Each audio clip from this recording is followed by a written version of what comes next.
Hi guys, it's Emily from Novel Novels and welcome to today's video. This is my February wrap-up part 1. I've already read 10 books this month and I'm recording this on Valentine's Day, hence the red.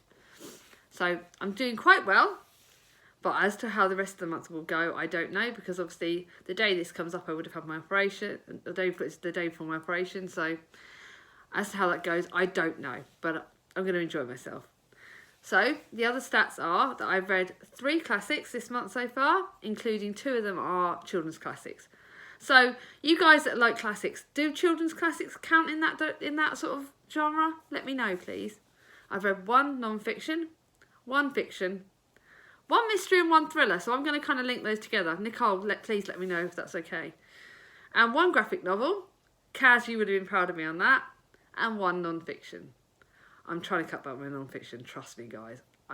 Last month I overdid it. Anyway, let's start off with our book, shall we? I don't want this to be too long a video. First book is my lowest star rating, a 2-star book, Lady Chatterley's Lover. I bought this purely and simply because I fancied being a bit controversial. It was a banned book at the time, and I understand why, because it is very, very sexual. It's like a classics version of 50 Shades of Grey. That goes into that much detail. It's unbelievable. So if you're a bit squeamish or a bit prudish, how I've become, don't read this. On the other hand, if you are very open-minded, you might love it. I didn't also like the storyline. This is the story about Lady Chatterley, who at the start of her book, her husband becomes paralysed from the waist down during the war. Now this was seen that very... he was looked after, but he kind of gets quite bitter, which is understandable because going through that must be horrible. But he sort of almost lets her get lovers, and she starts off with 1 lover, and then she meets the one that's ultimately her lover that I believe is in the main book this is set on, which is a gamekeeper called Mellors. Now this book doesn't tie together, it doesn't explain lots of things, the ending doesn't make sense in my opinion. I just really struggled with it and I didn't like it at all. So my sister Charlie is going to have that book. There you go, Charlie, that's your gift. The next book of the month was my book that I got in my TBR jar book. Tudor book, A Court Affair. I did enjoy it. I think I can kind of I don't know, Julie, I think you might like it. But this is about Princess Elizabeth and her affair with Robert Dudley. Now, I thought it would be more from Elizabeth's point of view, which is another reason why I picked it up. I also picked it up because Emily and the author, yeah, that was kind of going to get it. It is 3/3.5. This is one that's kind of going up in my rating almost, whereas one other book is going slightly down, the more I think about it. I think I'm learning that you pick a rating for a book when you straight away read it, but then the more you think about it, the more you want to change the rating.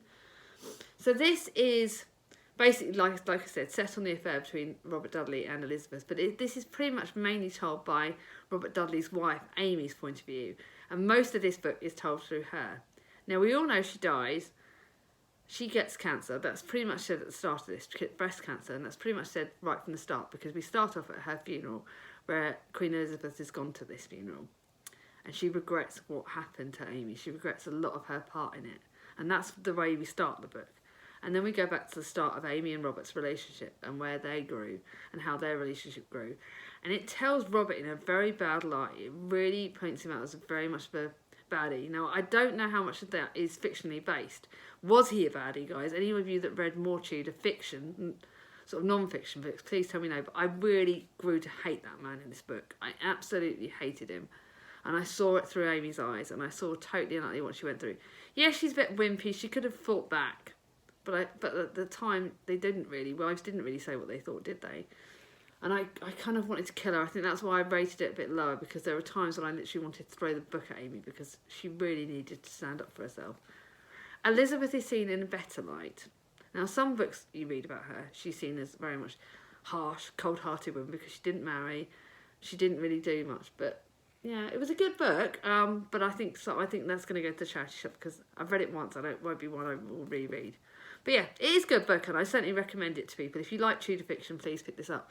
But be aware, I think it is more fiction rather than non-fiction. And I certainly, I think it was important to know Amy's point of view. Now, the next book I read was my first Margaret Atwood book. That I'm trying to read all of Margaret Atwood's books because of the readathon that the lovely Victoria from What Victoria Read is running. It's my first outward book other than The Handmaid's Tale, and I actually enjoyed it more than I thought I would. I've rated it 4 stars, but this is another one that's kind of going, in my opinion, down to 3.5, purely because of the ending. It is easy to fly through, and if you look at it in the fact that it was written in the 1970s, and it was set in that sort of time, I think, or if not earlier than that. So if you sort of set yourself back in that era and the way the wording is written, you'll understand it more.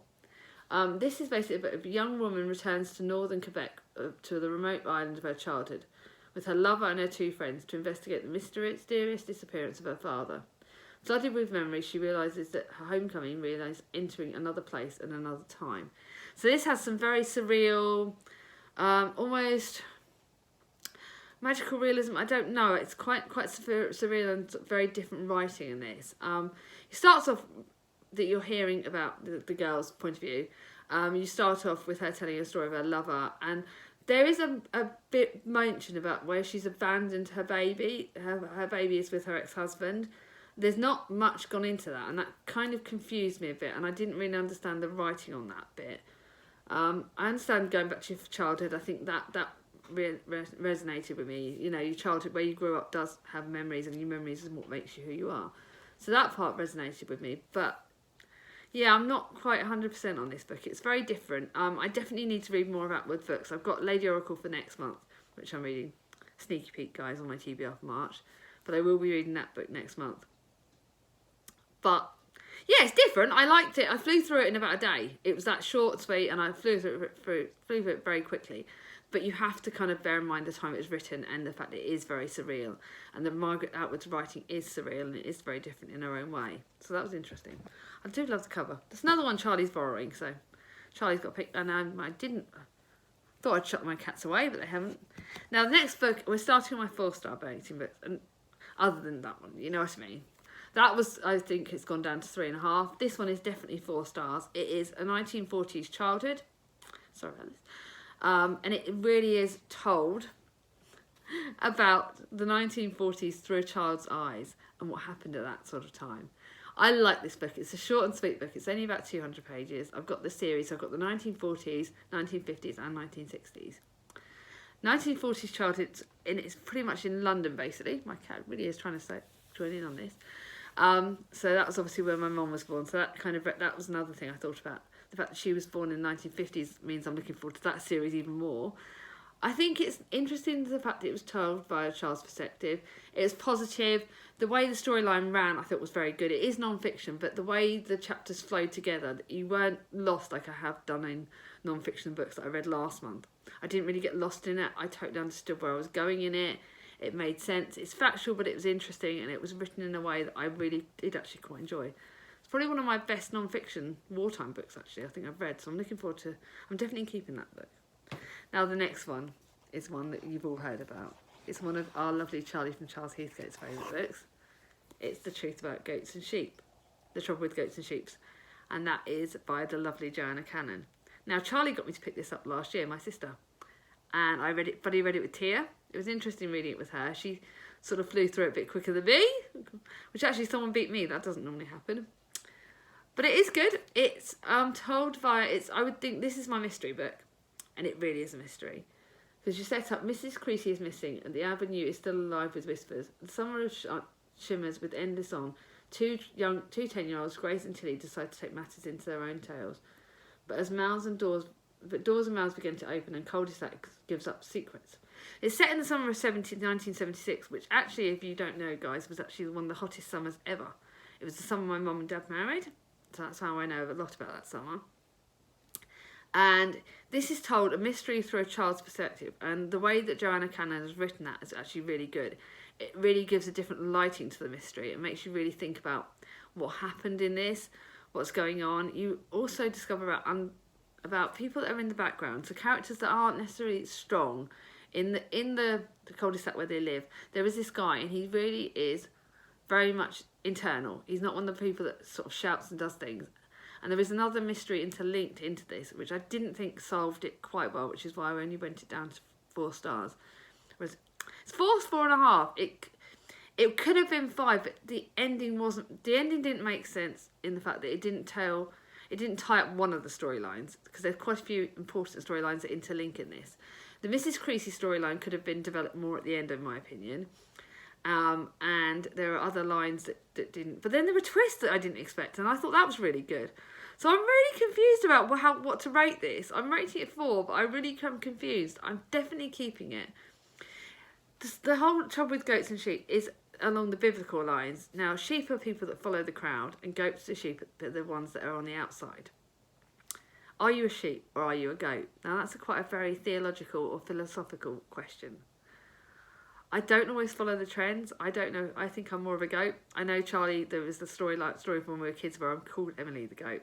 So that kind of made me think about that. Is it better to follow the crowd, or is it better to be yourself and be different and standing out? And I think the way Joanna Cannon has written that is quite interesting. The way she interlinks Bible with quotes is interesting as well. So it is quite an interesting book. I'm looking forward to reading her other book that I've got about something to do with Elsie Cannon. There is that other book with Elsie in the title. Please, Charlie, actually, can you remind me of the title of that? Because I'm really looking forward to that. And I definitely plan to keep this, because it really is a good book, and it's actually one that I think I would recommend that people try. Very good mystery. Really like that. I rambled on quite a lot about that, didn't I? Proves I was liking it a lot more than I thought I would. Now, the next 4 stars is the second one in this. So, obviously, last month I read Jo's Little Men, and I read Jo's Boys this month. I liked Jo's Boys better than I like Little Men, but not as good, even though it's 4. I think I'm putting it down as 4 stars because it's not quite as good as Little Women, but it's not as bad as Little Men. It's the Little Men, about 10 years on, as sort of, they're still Jo's, but it's more talks about the women as well, I'm thinking this. So the women that were in the background, the girls that were in the background, they're quite prominent in this. There's my favourite character in this. Oh, there is one boy he's the bad boy in it. He's the one I love the most, and I know I should remember his name, but I can't.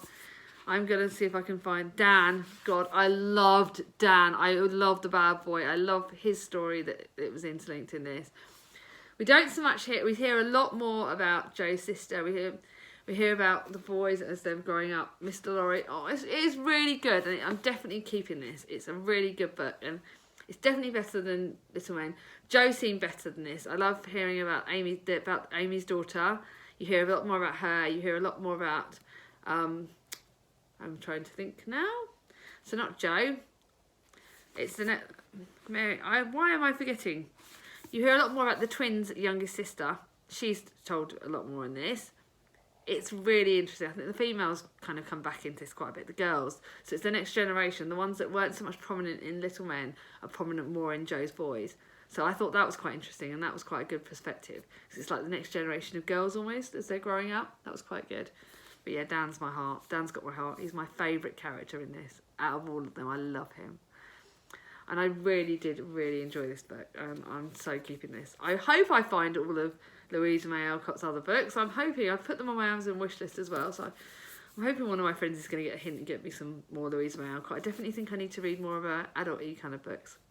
Because I really do love her work. And I'm glad I read that. So thank you very much, Kate. And I'm remembering the other girl's name. My brain is gone today. Kate and Megan. There you go. My brain's back in action. You guys running that readathon. I'm so glad I read those other books as well. And that's brilliant. I only read Little Women before. So reading the other ones has been fascinating. So although they're not as good as Little Women, they're still really good. Now to my last 4-star rating book. For the first book. One of my first graphic novels. And that's Persepolis. This is a graphic novel, but it's also, I believe, non-fiction. It's historical non-fiction as well, because it's set in Iran. This is really interesting. Oh my god, the pictures, by the way, guys. Oh my goodness. I don't know how many of you have heard of Persepolis. I never really read graphic novels. I know I've read the Quiet Girl in the Noisy World, those ones, but this is really good. So it really is. It's set in the Islamic Revolution. It's set through a girl's point of view. We start off, I think she is the age of 6, and then she goes till she's 14. It is really good. The only reason I got it 4 stars, I'm not really, even if non-fiction, it's not one that I would necessarily buy or read again, but it was very, very good. The writing's important. Hearing about the Islamic point of view through a child's eyes again was really, really good. but you do get some really graphic bits in it. There are, even this is a graphic novel and it's set from a child's point of view, you get some really graphic and violent things that happen in this book. So be warned, even in pictures you can create some very traumatic images for some of the things that happened at that time. But yes, they did happen at that time, and what happened in that country is horrible. It's important to think about what the children went through in the Islamic Revolution. I've read, obviously, Khaled Hosseini's books, and that talks about the other side of it, and through the boy's point of view, but it really was a treacherous time, and I think this is a very important book. It's one that if you want to find out about the Islamic Revolution, but you want to do it slightly more subtly, this is one I would recommend. If you want to start off with graphic novels, again, pick this up. It's really good. So now I'm going on to my 5 stars, and I've just realised I've completely and utterly not done it, not put my pile out in the right way. So I would say the only 2 5-star, I've only got 1 5-star adult book, and so the other 2 books were almost naturally 5 stars to me, because they were books that I knew I was going to love. The first book I knew I was going to love is obviously my Harry Potter one, which I'm rereading for Tom's readathon. And I can't remember the name of his readathon, but I know it's the Harry Potter readathon, and I know, Tom, please correct me on this, what the name of the readathon is. But yes, The Chamber of Secrets is, as much as it's controversial, is my favourite book of the Harry Potter books, because it's where we meet the lovely Dobby. Chris got me this new copy last year, my Chris, and I loved it. Look, there's my favourite. I love Dobby. I will always love Dobby. I think this is way better than the first book, because it really does set you up, but it's still quite young. I think the fact that it's quite young, it's aimed at the more younger audience, means it's a lot more gentle. The books get more violent and adult as you're going along, but this is still quite gentle, but it's still hard-hitting. You really go into the world of Hogwarts, and I found that quite interesting, and I like the writing. This is my favourite. It's not my favourite film, believe it or not, but it is my favourite book, and I loved it. I don't need to tell you more about Harry Potter. I love Harry Potter. The next one, I kind of knew it'd be 5 stars, because I loved the first in the series, Anne of Avonlea. I hadn't read this one. I've read Anne of Green Gables, but I've not read Anne of Avonlea. And Anne of the Island, I think, is the next one. Yes, Anne of the Island is the next one, and I can't wait to read that. But this is following on from the end of the first bit, pretty much straight away. You see Anne as more of a teenager. She's now teaching at the school where she grew up. It follows you over the course of I think it's about a year or 2. So it's 2 years it follows you over the course. And she has a lot happening in her life in those 2 years, but it's really, really good. If you like Anne of Green Gables, the first one, then you've definitely got to read this one. It's brilliant. And tears running that readathon, and oh my goodness, I would say pick up all of Anne of Green Gables books. Now, the next book is my favourite one of the month, and it's one that surprised me as my favourite one of the month so far. As to whether it's my favourite of the month, full stop, I would get to decide, but it's The Liar by Steve Kavanagh. A year ago, if you would have told me that a thriller would be my favourite book of the month, I would have told you you're flipping kidding me. If you would have told me Steve Kavanagh, who wrote the infamous 13, which I believe is Simone's favourite book, one of my sister Charlie's favourite books, and one that's been raved about. This is the 3rd in the series. I thought if you picked up the 3rd, you weren't going to like it, because if you start off at the 3rd, you're missing quite a lot, because of the first 2 would have set the background, but I didn't miss anything. This is the story of Leonard Howard's worst nightmare has come true. His daughter Caroline's been kidnapped. He can't rely on the cops, so Howard calls the only man who can get him back, Eddie Flynn. Eddie Flynn is the detective in all of this series, and it is blooming good. It is, in fact, it is beyond good. It is amazing. There are more twists and turns than you can shake your noggin at. I got lost a bit at times, but I never ever did I want to put this book down. It was that good. It is absolutely blooming amazing, and I would say to anyone, if you like thrillers, if you like excitement, pick this up. Yes, there's some trigger warnings, there's some gory bits, there's some violence. It's courtroom drama, it's psychological thriller in some ways, because you really go to the depths of certain characters. But it is one of the best. It is my favourite thriller that I've actually read so far, and I loved it. And I can't thank you guys enough for getting me into it. Now I'm going to briefly show you, because I'm looking at the time, what books I'm currently reading. So I'm near the end of The 7 Deaths of Evelyn Hardcastle. I will tell you more in my next review, but at the moment it's kind of going about 4-starish. Buddy reading that with Bernard and Gaia and Charlotte, and I'm loving it. Really enjoying that. I didn't expect to enjoy that one as much. Literally only just started on The Workhouse Orphans by Holly Green. This has got a bit more graphic stuff in it than I thought it would, and actually I got a bit upset last night when I was reading it, so it is good. Wait to see the star rating at the end of the month. This one is inspired by Julie from Hungry Bookworm. The first in the 6 Tudors. This one may go in the February wrap up, or it may go in the March, because I'm not entirely sure when I'm going to get the chance to finish it. Like I said, things are a bit mayhem at the moment. And I'm also listening to The Other Bennett Sister on audiobook. As to whether that will get finished by the end of February or whether that will go into March, I don't know, but I'm loving it. It's actually making me not want to watch videos, YouTube videos. So sorry guys if I'm not always watching. I will catch up on my videos, but that audiobook is so good I don't want to put it down.